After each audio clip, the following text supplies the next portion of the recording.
बरसात के दिन चल रहे थे। आसमान काले बादलों से घिरा हुआ था।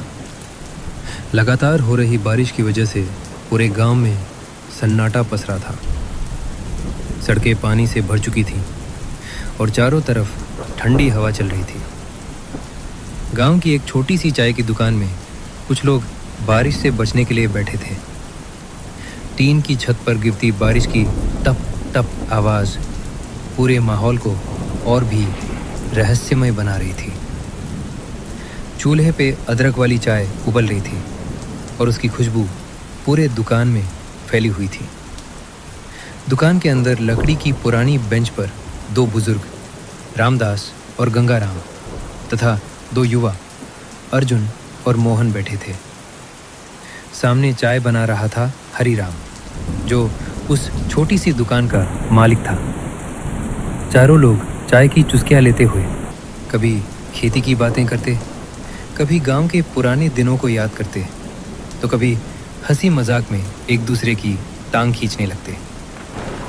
बाहर बारिश लगातार तेज होती जा रही थी और दुकान के अंदर गर्म चाय के साथ बातचीत का दौर चलता रहा। तभी तेज बिजली चमकी और उसकी गड़गड़ाहट सुनकर कुछ पल के लिए सबकी नजरें दुकान के बाहर चली गई। उसी खामोशी के बीच रामदास ने चाय का कुल्हड़ नीचे रखा, गहरी सांस ली और धीमी आवाज में बोला, आज का मौसम बिल्कुल वैसा ही है जैसा उस मनहूस रात को था। रामदास की यह बात सुनते ही अर्जुन और मोहन एक दूसरे का चेहरा देखने लगे। दुकान में अचानक सन्नाटा छा गया। बाहर सिर्फ बारिश की आवाज गूंज रही थी। हाँ चाचा, अब बात छेड़ ही दी है तो पूरी भी बताइए। आखिर उस रात हुआ क्या था? हाँ रामदास, अब इन्हें सब कुछ बता ही दो। गांव के युवाओं को भी उस घटना के बारे में पता होना चाहिए। कौन जाने हम बूढ़े और कितने दिन जिंदा रहें। अगर हम ही सच अपने साथ ले गए तो आने वाली पीढ़ी कभी नहीं जान पाएगी कि हमारे गांव पर क्या बीती थी। तुम ठीक कहते हो गंगाराम, अब समय आ गया है कि सच इन बच्चों तक पहुंच जाए। दुकान में अचानक सन्नाटा छा गया। बाहर बारिश और तेज हो चुकी थी। टीन की छत पर गिरती बूंदों की आवाज के बीच अर्जुन और मोहन बिना पलक झपकाए रामदास की तरफ देखने लगे। रामदास ने एक गहरी सांस ली और धीमी आवाज में कहना शुरू किया, ये बात आज से लगभग 30 साल पुरानी है। शाम ढलने लगी थी। सूरज की आखिरी किरणें खेतों पर बिखरी हुई थी। गांव के किसान अपना दिन भर का काम खत्म करके घर लौट रहे थे। दूर दूर तक फैले खेतों में हल्की हवा चल रही थी, लेकिन गर्मी फिर भी कम होने का नाम नहीं ले रही थी। उन्हीं किसानों में मैं, रामदास और मेरा सबसे अच्छा दोस्त गंगाराम भी थे। हम दोनों कंधे पर फावड़ा रखे धीरे धीरे गांव की तरफ लौट रहे थे। दिन भर खेत में काम करने की वजह से पूरा शरीर थक चुका था। अरे रामदास, आज तो बहुत थक गया हूँ यार। सुबह से खेत में काम करते करते कमर ही टूट गई। अरे भाई, सिर्फ तू ही नहीं, मैं भी बुरी तरह थक गया हूँ। ऊपर से ये गर्मी, ऐसा लग रहा है जैसे सूरज आज धरती पर ही उतर आया हो। सच कह रहा है, बस जल्दी घर पहुँच जाए। ठंडा पानी पीकर नहाऊंगा, फिर आराम से खाना खाकर सो जाऊंगा। हाँ, लेकिन जल्दी चल, देख सूरज भी ढलने लगा है। अंधेरा होने से पहले गांव पहुंचना जरूरी है। अरे रामदास, आज तो कुछ बढ़िया हो जाए। क्यों ना आज मुर्गा बनाया जाए, मजा आ जाएगा। अरे पगले, इतनी गर्मी में मुर्गा बनाएंगे तो मुर्गा बाद में पकेगा, पहले हम ही तंदूर के मुर्गे बन जाएंगे। अरे चल ना, मेरे घर के पीछे जो खाली जमीन है ना, वहाँ से थोड़ा आगे खुला मैदान है। खुले आसमान के नीचे बैठकर बनाएंगे। शाम की ठंडी हवा भी चलने लगेगी। बात तो तेरी ठीक है। वैसे भी आज घर पर कोई खास काम नहीं है। बस फिर तय रहा। तू अपने घर जाकर जल्दी से तैयार हो जाना। मैं बाजार से मसाले और बाकी सामान ले आता हूँ। आज रात जमकर दावत करेंगे। उस समय हमें बिल्कुल भी अंदाजा नहीं था कि एक मुर्गे की यही खुशबू हमें ऐसी मुसीबत में डाल देगी जिसकी हमने कभी कल्पना भी नहीं की थी। उस रात जंगल में सिर्फ इंसानों की नज़रें हम पर नहीं थीं, कोई और भी था जो हमारी हर हरकत पर नज़र रखे हुए था। धीरे धीरे सूरज पूरी तरह ढल चुका था। आसमान नारंगी रंग से काला होने लगा था। खुले मैदान में गांव से थोड़ी दूर रामदास और गंगाराम ने लकड़ियां जलाकर चूल्हा तैयार कर लिया था। लोहे की कड़ाही में मसालों के साथ मुर्गा पक रहा था। उसकी खुशबू दूर दूर तक फैलने लगी थी। अरे गंगाराम, तेरे जैसा मुर्गा तो पूरे गांव में कोई नहीं बना सकता। वाह, क्या जबरदस्त खुशबू आ रही है। अरे अभी तो बस खुशबू है भाई, जरा पक जाने दे, फिर उंगलियां चाटता रह जाएगा। दोनों हंसते हुए आग में लकड़ियां डालने लगे। कड़ाही में उबलते मसालों की आवाज और मुर्गे की लाजवाब खुशबू पूरे माहौल में फैल चुकी थी। धीरे धीरे वो खुशबू आसपास के जंगल तक पहुंचने लगी। कभी दूर जंगल वाले रास्ते से किसी के पैरों में बंधे घुंघरुओं और लकड़ी के डंडे की टक टक की आवाज सुनाई दी। कुछ ही क्षणों में अंधेरे से एक तांत्रिक बाहर निकला। उसके शरीर पर काले कपड़े थे, गले में रुद्राक्ष और हड्डियों की माला लटक रही थी। हाथ में लंबा डंडा और दूसरी ओर कमंडल था। उसके चेहरे पर अजीब सी गंभीरता थी, मानो वो किसी जरूरी काम से जा रहा हो। रामदास, इतनी रात को इस जंगल के रास्ते कौन जाता है? लगता है कोई तांत्रिक है, लेकिन इसे देखकर मन कुछ घबरा रहा है। तांत्रिक दोनों के पास आकर रुका। उसने कड़ाही में पक रहे मुर्गे को देखा, फिर जंगल की तरफ नजर डाली। उसके चेहरे का रंग अचानक बदल गया। बेटा, तुरंत इस आग को बुझा दो और ये मुर्गा यहीं छोड़कर गांव लौट जाओ। क्यों बाबा, हमने ऐसा क्या कर दिया? तुमने गलती नहीं की, लेकिन इस मुर्गे की खुशबू उस तक पहुंच चुकी है जो इंसान नहीं है। अगर उसने तुम्हारी मौजूदगी महसूस कर ली तो आज की रात तुम दोनों के लिए बहुत भारी पड़ सकती है। बाबा, आप बेकार की चिंता कर रहे हो। हम खाना खाकर थोड़ी ही देर में गांव लौट जाएंगे। तांत्रिक ने कुछ पल तक दोनों को देखा। उसकी आंखों में चिंता साफ दिखाई दे रही थी।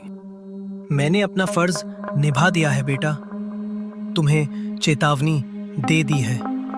अब मानना या ना मानना ये तुम्हारे हाथ में है। इतना कहकर तांत्रिक ने अपना डंडा उठाया और जंगल की ओर देखने लगा। रामदास और गंगाराम ने एक दूसरे की तरफ देखा। उन्हें तांत्रिक की बात पर यकीन तो नहीं हुआ, लेकिन उसके चेहरे का डर उन्हें बेचैन जरूर कर गया। तांत्रिक बिना कुछ और कहे धीरे धीरे अंधेरे जंगल के रास्ते में गायब हो गया। कुछ पल तक दोनों उसकी तरफ देखते रहे। अरे छोड़ ना रामदास, ये बाबा लोग तो ऐसी बातें करके लोगों को डराते रहते हैं। चल, मुर्गा तैयार हो गया होगा। गंगाराम चूल्हे से कढ़ाई उतारता है और दोनों मिलकर पका हुआ मुर्गा एक बड़े बर्तन में निकाल लेते हैं। फिर रामदास अपने साथ लाए हुए चावल खोलता है और दोनों जमीन पर बैठकर बड़े मजे से मुर्गा चावल खाने लगते हैं। तभी रामदास की नजर अचानक जंगल की तरफ गई। घने अंधेरे के बीच दो लाल चमकती आंखें साफ दिखाई दे रही थीं। वे बिल्कुल स्थिर थीं, मानो किसी का इंतजार कर रही हों। रामदास का चेहरा एकदम गंभीर हो गया।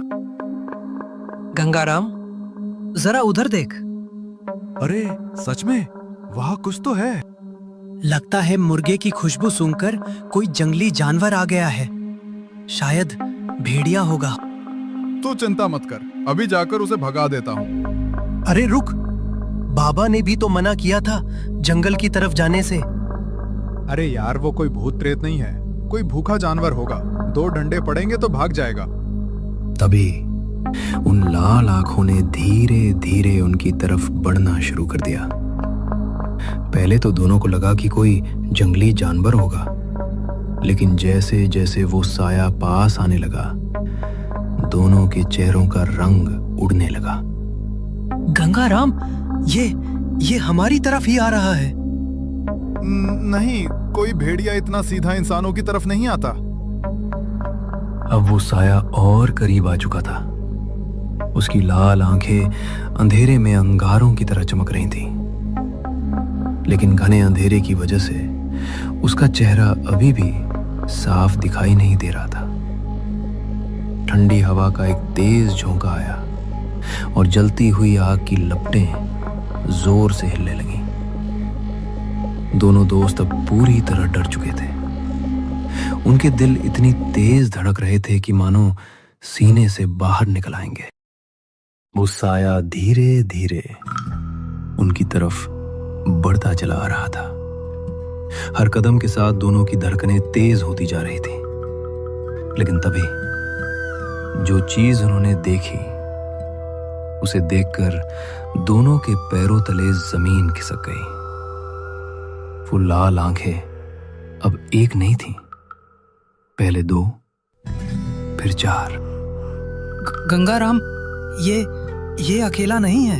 हे भगवान, इतने सारे, ये आखिर है कौन? देखते ही देखते वे सभी साए पलक झपकते ही रामदास और गंगाराम के बिल्कुल सामने आ पहुंचे। इससे पहले कि दोनों कुछ समझ पाते, 2 लंबे काले सायों ने उनके कंधों और गर्दन को कसकर जकड़ लिया। दोनों की सांसें अटकने लगीं। छोड़ो हमें, तुम लोग कौन हो? गंगाराम पूरी ताकत से छूटने की कोशिश करने लगा, लेकिन उन सायों की पकड़ पत्थर जैसी मजबूत थी। तभी अंधेरे में खड़ा सबसे बड़ा साया धीरे धीरे आगे बढ़ा। उसकी लाल आंखें अंगारों की तरह चमक रही थीं। उसके चेहरे पर एक डरावनी मुस्कान फैल गई। वो भारी और खौफनाक आवाज में बोला, आज तो किस्मत खुल गई। मुर्गे की खुशबू तो हमें यहां तक खींच लाई, और उसके साथ ताजा इंसान भी मिल गए। उसकी बात सुनते ही रामदास और गंगाराम के चेहरों का रंग उड़ गया। दोनों समझ चुके थे कि वे किसी साधारण जंगली जानवर के सामने नहीं, बल्कि ऐसी रहस्यमय शक्तियों के बीच फंस चुके हैं जिनके बारे में उन्होंने सिर्फ कहानियां सुनी थी। अचानक पूरे जंगल में एक साथ कई डरावनी हंसी गूंज उठी। मदास और गंगाराम ने आंखें बंद कर ली।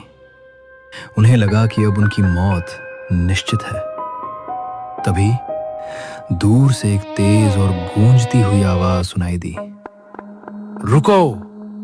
आवाज इतनी प्रभावशाली थी कि पूरा जंगल कुछ क्षण के लिए शांत हो गया।